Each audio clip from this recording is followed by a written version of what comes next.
We are live. Welcome for another episode of Ghost and Friends here. I've got my man Shrek from AgKnocks. Met this gentleman on Twitter, part of the AgKnocks group. Tell me a little bit about that, Shrek. Yeah, man, we love it. We're just a group of crazy dudes that love our team and love talking shit, we like to go against the grain a little bit, but basically we just kind of wanted to let out our frustrations and have some fun doing it. Love Absolutely, man. I A&M, definitely love what it's all understand. about. Yeah, I get it, man. All about it. I love the pride, and y'all are active on Twitter. I've seen you guys out there. Glad to be following, and I think obviously you know why we're here. Anyone watching on Twitter, YouTube, I think we teased it a little bit, so hopefully you guys know why we're here. We're talking 2005 Texas and 2012 A&M. I just wanted to have a little fun on Twitter today. I didn't ask who would win between the two, but I did ask what the hypothetical spread would be if the two somehow ever met up on the field. Comments were fun. There's a lot of activity in the comments. Both sides are pretty confident, I will say that. But before we go to any one of the comments to check those out, I'm going to ask my guy Shrek, what'd you think about the post? What was your initial reaction? Tell me how you feel.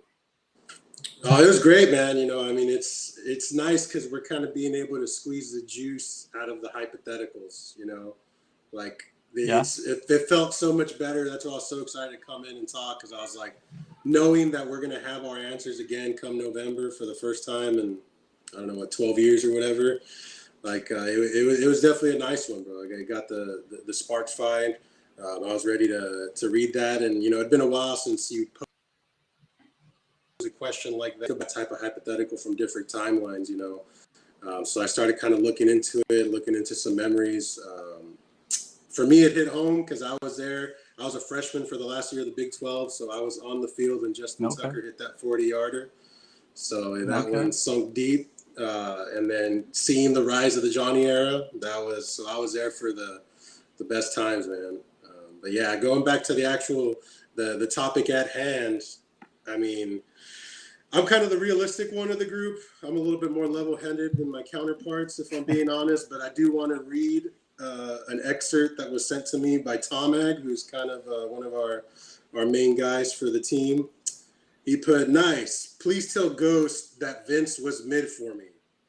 It's Texas. I hate them. Vince wouldn't compete in Johnny's era. SEC was at its peak. I have a fucking dinner to go to, or I'd love to be there. Shitting on Texas is what I was brought to this earth for." So that is thank you, Tomag, for sparking out this start, man. That's great, man. I mean, that's I've already said this once on the timeline today, but that's beautiful rivalry energy, man. I like it. I'm sure there were worse things said about Vince by A&M fans during the time when he was, when he was at Texas. When you don't beat a guy, that's what's going to happen. And so I get that.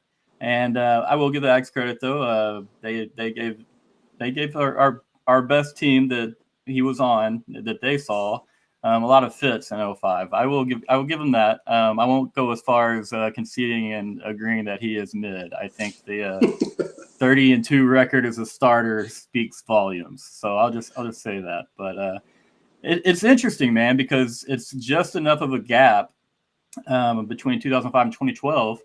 A lot changed in college football, and the tempo and just it was a little bit of a unique spread. I mean, they had a lot of standard normal spread concepts, but I mean, they did everything so quick, so fast, and they're running a play so often. And like we talked about earlier, no one in the SEC had seen anything like that. And it didn't take two and a half, 2 quarters, whatever, to where defense was down. They were doing it after a quarter. Hands on hips, heavy breaths. And before you know it, they kind of avalanched some teams, put up 20 in the first quarter. And before you know it, you're like, man, we got 3 more quarters of chasing this guy around. And so I have not been on the timeline screaming like, hey, we would pummel A&M. I don't think that would have been the case. There are some fits that both teams would give each other. But at the same time, I have a hard time seeing Texas lose that game. I'll say if they're to play 10 times, I would be comfortable with 7 or 8 out of 10. I will give you credit for being able. The chances there. Johnny was awesome. I'm not going to sit and say that he beat Alabama and Alabama. I mean, now that's A.J. McCarron. That's a different type of cat, but you can't rule anything out. The guy was special. And so I haven't been on there just, ripping away saying we would, because there's some really intriguing matchups. If you want to break it down, and A&M can score on us back then. I hope none of our old 05 defense ever sees this somehow, because they probably don't want to hear this random cat talking about them getting scored on. Yeah, I was going through the rosters, and I mean, back in 05, what year were you at UT, or what years were you remember there? Left in 11. 11? Okay, yeah. So you were there so the beginning of the end.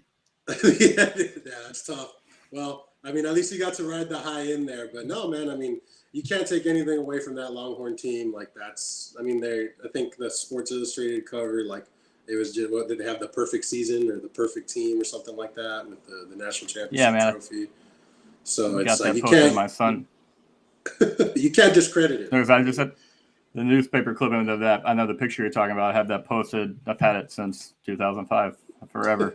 Tried to keep it in decent condition. But yeah, I mean, as a kid, when you have a season like that, you definitely, I was young and took it for granted. You know what I mean? You're like, oh, we're winning 10 games every year. Like, we're getting more trophies.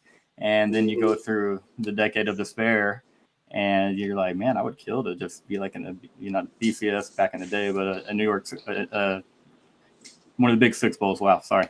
But yeah, man, it's good time. So I mean, if you're looking at it, you said you checked our roster out a little bit. I mean, what do you think in terms of matchups? Is there anything that you think A&M in 2012, the Aggie version, anything they exploit with Texas, vice versa? What are your thoughts? Yeah, I think that, it would really have to be, being that I was there and saw it with my own eyes, Johnny was just magic, and so it was against the shitty teams, he would just go off. They hung 50 on SMU. We actually got our welcome to the SEC moment with Florida, and that was kind of not great, right? But, after that, they just started steamrolling teams back-to-back. The only other loss that year, I think, was LSU when they had Odell Beckham and Jarvis Landry and all them. So I remember that one. It's on my birthday. Right? Good times. And it's happening, you're starting to think, Johnny's untouchable, right? He's, just give him the ball, watch what he does with it type of thing. But then he gets contained in some instances. In year two, you really start to see where they're starting to figure it out some. So with a team with Texas's defense, I saw some pretty quality names on there. I think Derek Johnson was on there. Brian Arakpo was on there. Michael Huff. Y'all had a lot of NFL caliber players that not only played in the NFL, but had quality careers. Johnny would be making them chase them around, but they would be chasing him around. That's for sure. Right. And that's why it's such a fun hypothetical, because you do have guys on that Aggie offense and on that Texas defense that have had and are having good careers in the NFL. And so, you're talking about a Texas team where everyone in the secondary played pro ball. You have the Griffin brothers, you have Michael Huff, you have Terrell Brown, our linebackers, I believe Aaron Killebrew, and then my buddy Drew Kelson, who ran step for step with Mr. sub 4.340 Reggie Bush on a wheel route down the seam, step for step, a linebacker. And that's when a lot of people, I think, at Texas watching or in the stands were like, hey man, we're about that action. We can hang around with these guys. Cause I'm telling you, man, go. And he actually picked the ball off, but before the rules changed. Anyways, I'm not getting into all that, but anyways, it's fun because we had a lot of NFL talent. Now, one thing I will say is that you had a great offensive line, and you have 5 guys get drafted, and there would have been a little bit of issue, I want to say, on our end on the defensive line as far as containing Johnny on the edges. I think he might have been a touch too athletic for the edges that we had at the present time. Great players, but you're talking about trying to tackle Johnny in a phone booth. Good luck, brother. It would have. No one was doing it at that time, so I'm hoping they don't take it as a knock. I just think that would have been a big issue. And so when it got down to scramble mode, backyard football time, which is what Johnny does best, I think he could have presented some issues for Texas. And that's where, the game was going to be a shootout. I think that we ran the ball a little too well. I think that would have been tough on A&M's. We had a plethora of backs that we could have given to, and then you're talking about Dylan with Vince and multiple options out wide and a great tight end. And so I think inevitably it's going to be a high-scoring game. I saw multiple people commenting, talking about an 80-point, spread on it. I thought that would be fairly accurate, mid-70s to 80. Over under. Some people said, yes, sir, yeah. Some people said, low 100s, 120, and I'm. Oh, no, there's I don't been know a lot about of points. But, I mean, hey, you almost got there. We're looking at La Tech was, 116 total points. So, y'all were almost there that year. Yeah, man. I mean, it was just like that year was just insane because there were so many weapons. Like the O-line, Johnny helped them shine because, he's so slippery and all that. But, like, they had Luke Jokel, they had Jake Matthews, they had Cedric Ogugehi, all those guys first rounders. You look at the wideouts. Obviously, Hall of Famer to be Mike Evans. Like, people don't give him his flowers in the NFL. I feel like now they are after the Brady season, but prior to that, they were kind of, overlooking a little bit. But you look at that, you look at Ryan Swope. I don't want to talk about high school days, but we lost to Westlake 2 years back to back in the playoffs back in the day, and Ryan Swope was the kick win. There's just Reggie Bush, like speed and football, just and on the football field, Ryan Swope was crazy, man. Like that guy was so fast. They had Nwachuku. They had a lot of talent on the outside, so Johnny could get the ball out. And then our backfield was okay. I feel like that probably would have been y'all's D-line versus our running backs would have probably made or break the little moments in the game. I also was there for both squads. Yeah, that's it. A lot of people said it would come down to who had the ball last. There would be a lot of points, man. A big part of that. This is all a big hypothetical, but if we're going to have the conversation, we're going to have the conversation. And a lot of it comes down to when teams get down inside the 30, inside the 20 in the red zone, like you're going to have to score touchdowns. Like the field goals aren't going to win you that one, obviously. And so that was going to be part of it. And then once again, you get to the point of like, hey, these defenses are chasing around two elite offenses for 3.5, 4 hours. Like fatigue obviously becomes an issue, and so points, man. That's I think what happens. I wish there was a way to find out and have that game played. All we can do is kind of shit talk about it, bro. Liberty, of asking ChatGPT what would happen, and they're pretty PC about it. Like it was pretty back and forth. I was expecting some shit talk in it, but overall, basically, that was there was a lot of matchups. You start talking about the offense, basically saying that it comes down to the coaching. Kevin Sumlin, innovative offense, first year, weapon at his helm, Johnny Manziel. And then you looked over at Mac Brown, like just consistency, solid, like not losing pretty much at any point throughout that year. But the conclusion was the winner of this hypothetical matchup would likely be the 2005 Texas Longhorns due to their overall dominance during the season with strong defensive capabilities that could contain Johnny Manziel.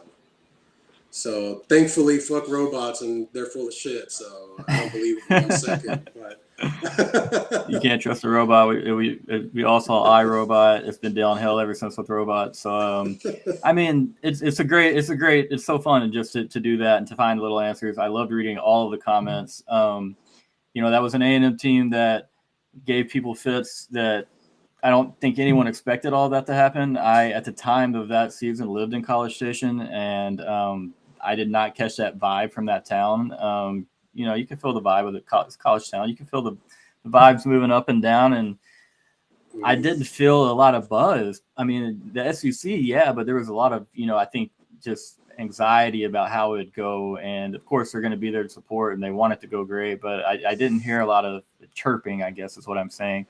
And as soon as everything happens and they blow up, and I think I mentioned this on another podcast, but like I was kind of a little bit in denial mode. So I have my first kid in fall of 2012, and we're Mm-hmm. busy doing a lot of things, and you know how it is. I mean, you're barely making time for your own games, don't have a lot of time for other games, and I think at first time I think I tuned in a little for the Florida game, and then I saw people blow up about something that happened in the Ole Miss game. I think he shook down.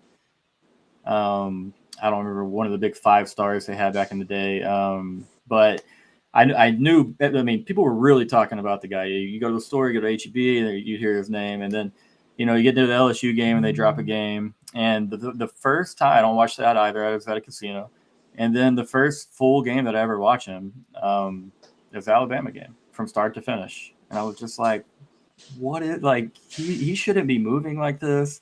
Like and it's not just like he was just quick. I mean, he was pretty tough for the size that he is. I mean, he's breaking tackles, and it's not like he's just facing any defense. I mean, it was Alabama. I mean, they were out there looking to lay headshots and send messages, and I mean, I was just like, wow, okay. And obviously, the 2013 Manziel and Evans connection was really special, and I was just like, okay. So I mean, I don't know if you saw it coming. I definitely did not see it coming. I don't think most of the defensive coordinators and head coaches in the SEC saw it coming, and they didn't really have an answer, for any of it. Yeah, it was I just don't it know. How was did just you like a feel going into whole. that season? It was just a whole birth, man. Like Kevin Sumlin coming in, like he fucking seemed like a badass. He was mad we poached him. They created the Sumlin copter. Recruits were coming. They flung that marketing The campaign. swag He also. copter. Yeah, the Sumlin copter, the swag copter. He was making people feel good, Yeah. and it was definitely like a whole new feeling. Like it felt like it gave A&M that sense of like, all right, like y'all are here to play now. Like you're in the SEC, it's time to prove it. Like let's make some moves. And Sumlin did spark that for us. At the beginning it was great. Then it was just like the perfect just mesh. Cliff Kingsbury was on the sidelines. Young, good-looking We haven't even dude, brought like him all the up. Yeah. girls. Yeah, he was there. Everybody was wanting a piece of it. And then once the Johnny era really started up, the Bama game really solidified that. That miracle play where he kind of bobbles up the snap, grabs it, spins around, and hits Swope in the end zone.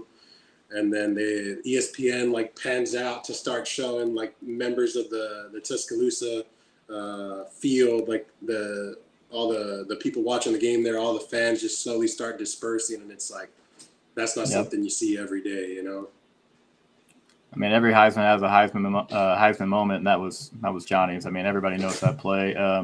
I think I can even hear your old buddy Dave South. I think I can hear him word for word, on the play-by-play. But yeah, that was. I mean, you have to give credit where it's due. I will say I'm glad that we didn't have to see Johnny in those 2 years that he was there. We had good defenses, so I'm not going to sit here and say it would have just been a cakewalk for those guys. So it'd have been a really tough matchup for my side on that one. And I know, I mean, 05's like we talked about, a little bit of a gap away, but that's kind of the same thing that Vince Young brought to Texas. They kind of created their own little offense, the zone read offense, and hard to give Greg Davis, former offensive coordinator for Texas, a lot of props, but I'm going to give him props. He did his thing with Vince, and the best thing he did with Vince was halfway through his sophomore year, he struggled. Like I said, he lost 2 games as a starter in his career, but he had struggled at times. There were even calls from we all have those fans. There were calls from those fans to have him play wide receiver. He caught a pass against Missouri and halfway through his sophomore year on a double reverse. And, I remember I was there. People in the crowd are saying, "See, we told you, like, put that man at receiver. He does not need to play quarterback." And the week before we had lost to Oklahoma 12-0. So that makes a little more sense as to why a lot of people were frustrated. Vince didn't play great, but at the same time, we didn't scheme well against Oklahoma there for several years. But going forward after that, man, it was just like a light flipped, and just the guy was incredible. He had a great second half of the 2004 campaign. He had a weird mistake against your Aggies there. I don't know if you've ever seen it, but tie ball game late in the first half in Austin, 2004. 7-7, I believe. We're on the goal line. Vince goes up, tries like the quarterback sneak, but tries to dive over the goal line and extends the ball really kind of before he dives.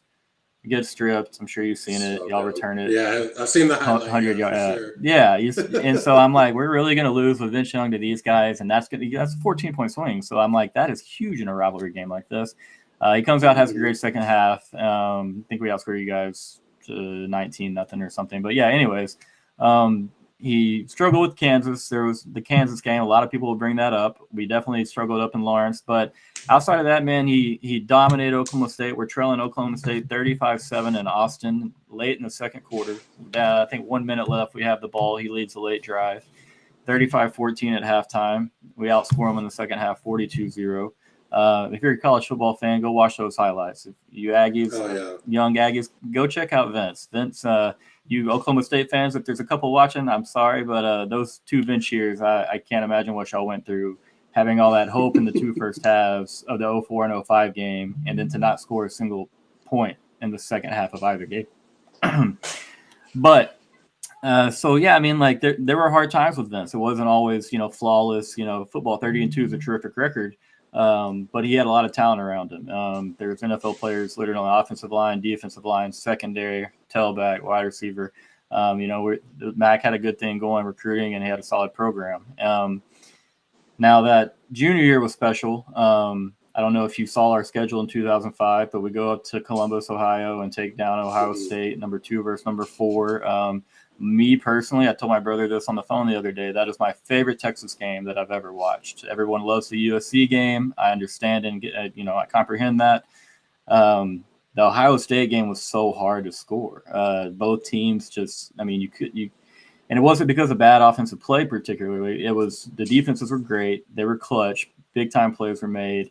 But yeah, Vince we got I think a little 10-0 lead, pick up a couple big plays in the run game, pass game, and then after that they made it so difficult. Ohio State had 3 fantastic linebackers. I think they all ran sub 4.6 40s. I know Hawk and Carpenter played in the NFL. I don't know if the other cat did, but anyways, man. So you go look at the 2005 Texas schedule. You're talking about a win at Ohio State. Obviously, you have the win over USC at the end of the season. There's a couple of decent wins on our schedule in there. Tech was a decent team. At least they were highly ranked when they came to Austin. I don't know if it was of substance or not. But I don't know. If you compare the two schedules, obviously Texas won the national championship. They're undefeated. Like we're going to get, at the end of the day, we're going to get the nod here. But what do you think about our schedule? I don't know if you've looked at it or if you want to. Do you think it was a more difficult schedule than what the Aggies faced in 2012, or how do they stack up against one another? I mean, because of the Ohio State game, it's good and bad whenever you start with a matchup like that, So I'm thinking about we're A&M starting against Notre Dame week 1. Texas is playing Michigan week 2 this year. That's your moment of all right, this is going to happen, or oh shit, this is the first hurdle. We're going to have to regroup and bring this back. Going back to 05, it seems like, at that time, Texas, I know you look at the Lang tweets of the world and all that kind of stuff. And RIP to Longhorn Network. I know y'all, never let the 05 season die. So there was a lot of highlights in there. But so, at the end of the day, it doesn't really matter. When you get that done in that fashion, football's football, bro. When you pull out wins, it doesn't matter if it's by 2 points, 20 points. Yes, there's more dominant teams. An undefeated season at their stadium, finishing up against who many people argue is the greatest college football player of all time, and winning the Rose Bowl the way they did. That's, it's in the record books for a reason, right? All right. After kind of, considering everything together, I would say that Texas's conference schedule was definitely probably easier, just because the first year in the SEC, the first year in the SEC is always they wanted to kick us when we were you're just the new guy coming in, we're gonna beat your ass, and then Florida does it. So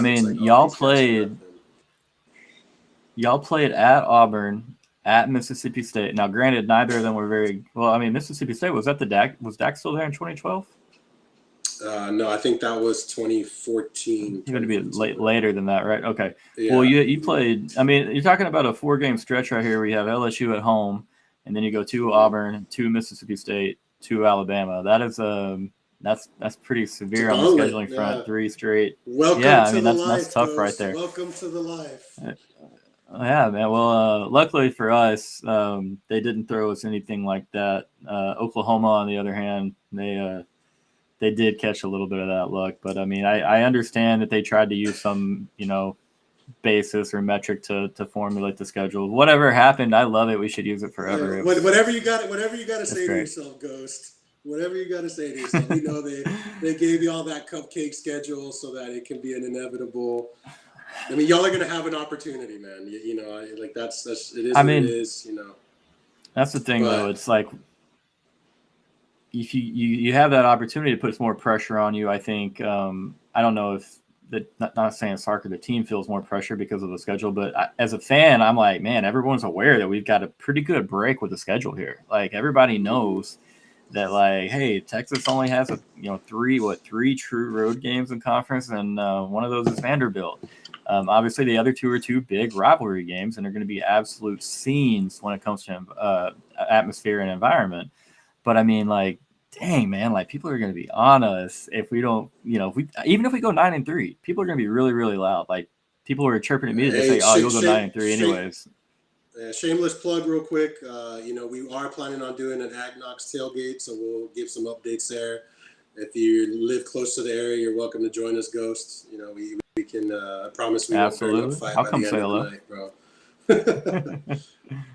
All right, you're good, man. Hey, real quick, guys. What you guys have a podcast or y'all have a channel here on YouTube? Yeah. Our YouTube, we're still getting that going. We're finishing up, setting up the proper equipment and all that. We're mainly on Twitter at the moment. We use, Spotify, Apple Music, everything for our podcast. Check it out. It's Kyle Ave, presented by AgKnocks. We're definitely getting some better guests. Well, not better guests. Thank you to all our guests that showed up, right? But more guests lined up. More well-known athletes, former players.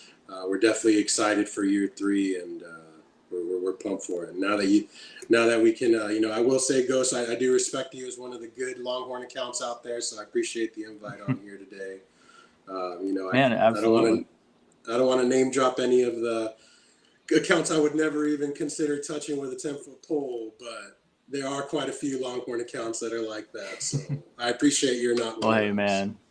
I'm just you all know it though. I mean, we got good fans, bad fans. We all have them. There's some serious keyboard warriors out there, and I mean, we all have them. So I mean, just keep ignoring them. It's all good. Appreciate the kind words. A lot of respect. I'm glad to get to know you guys. All you guys out there. Please go follow at AgKnocks on all the socials and everything. Check them out. Follow their stuff. Give them a subscribe. Like their videos. Do the same here. Go subscribe. Go like the video. Please. I think we started this video with like 43 or 44 subscribers. Let's hit 150. Y'all can do it. Get us there. I'm going to try to do a couple of videos a week leading up to football season. After that, we're going to start running 3.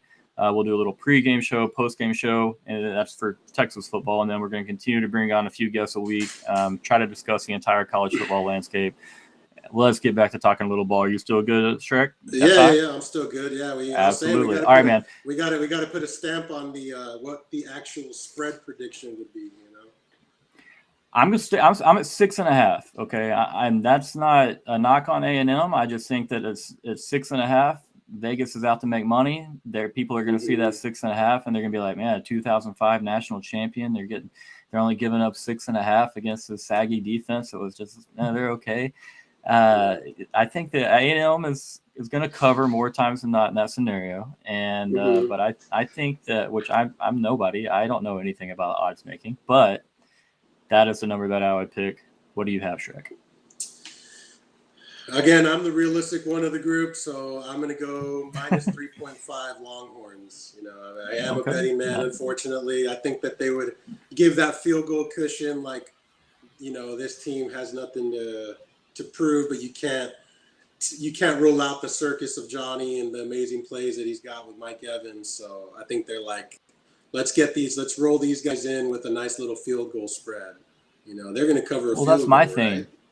Well, that's my thing. Like you just said, I mean, there's so many variables that you have to consider with Vince Young playing backyard football, and Johnny Manziel playing backyard football, and Mike Evans being able to catch every 50-50 ball. It's not a 50-50 ball when you throw it to Mike Evans, like not in college at least. And so all those I mean, it's so hard to put an actual capping on that game, to have actual numbers. I just know that, like we all know, there would be a ton of points that are scored. I mean, that's so 3.5 is your official number.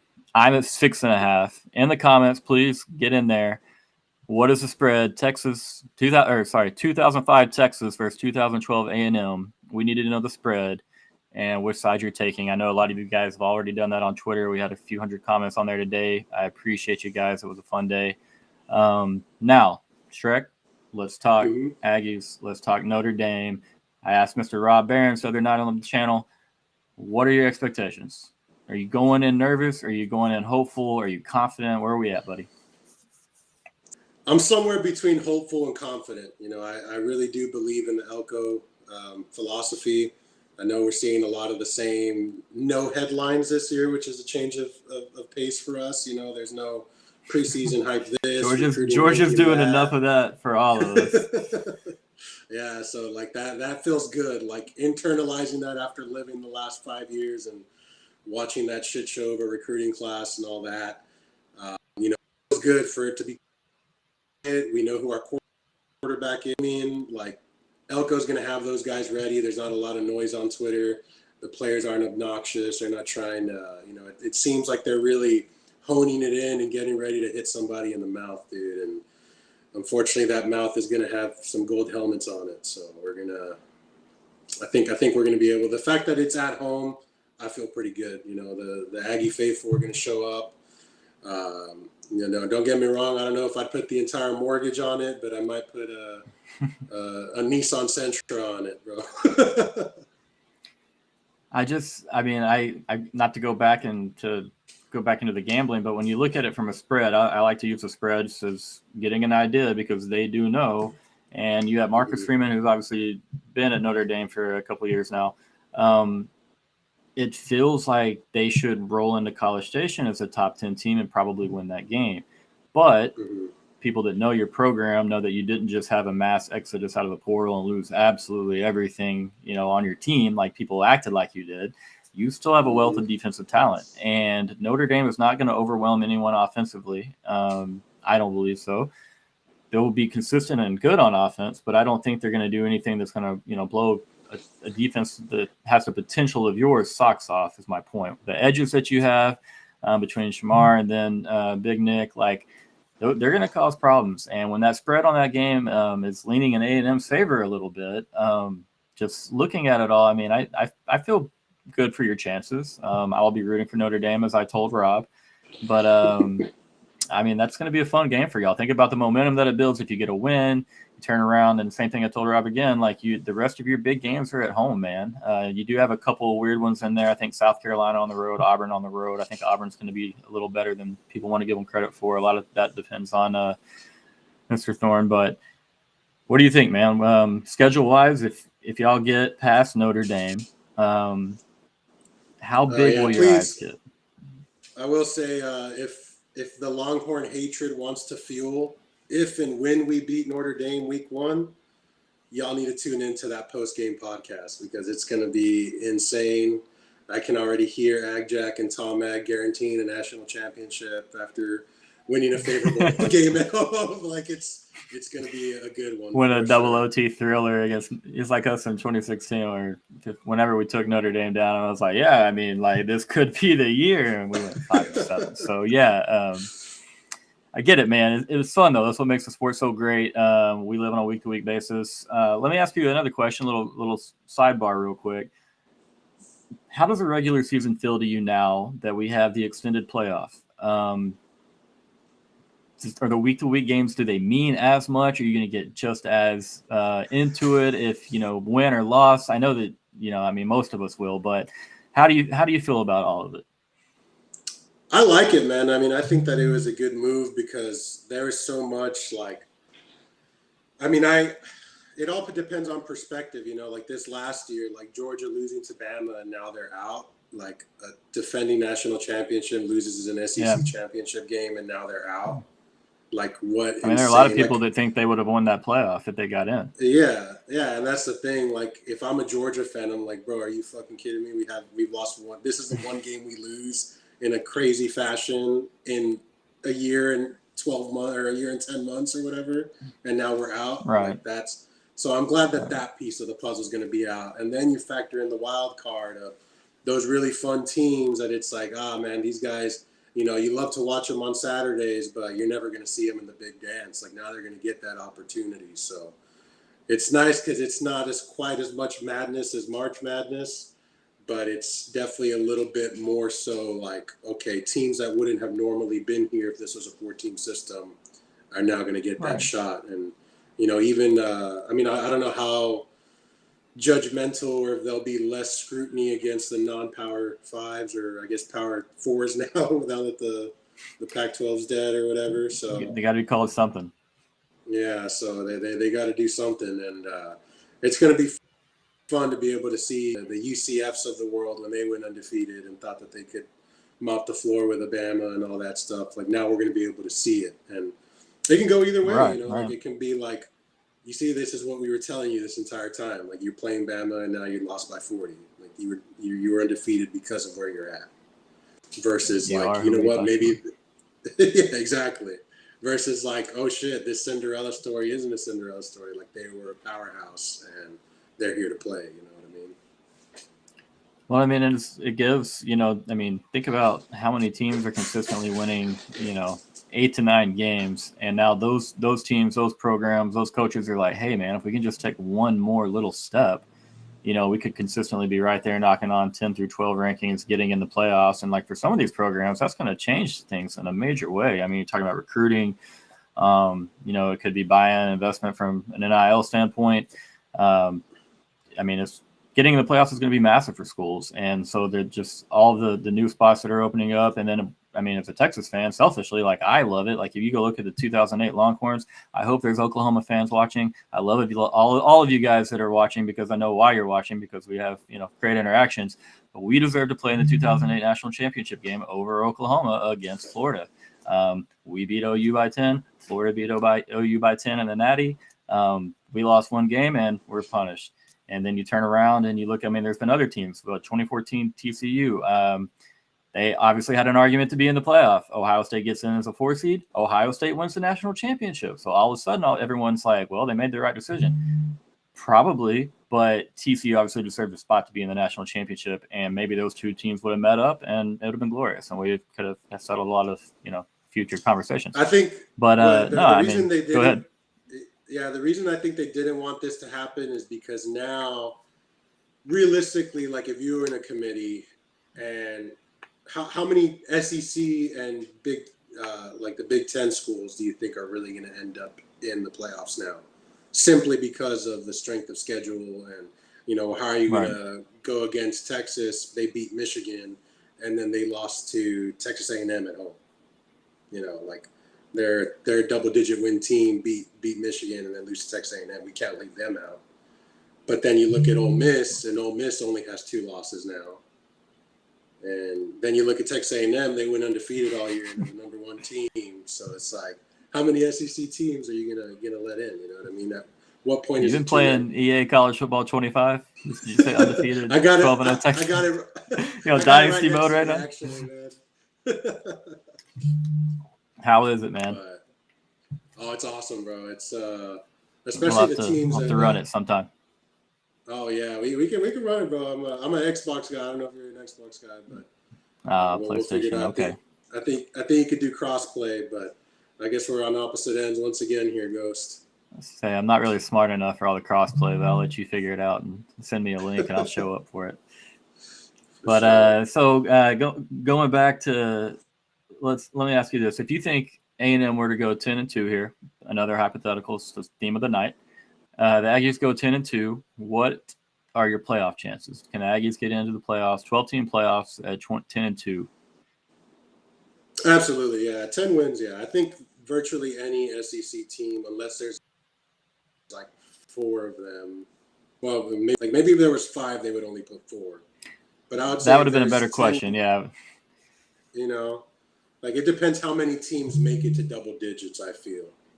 And they're probably going to That's like look at the SEC and the super, put a number like can put as 8 teams or something like that, you know, like we can't just make it an SEC versus Big Ten type of thing.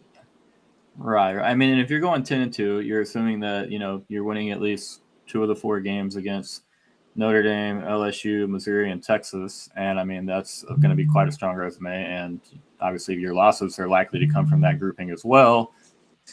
Be really hard to imagine you don't get in. It just, like you're saying, it depends on what everyone else does, because you also have to include the Big Ten, which I think, again, is going to be pretty top heavy.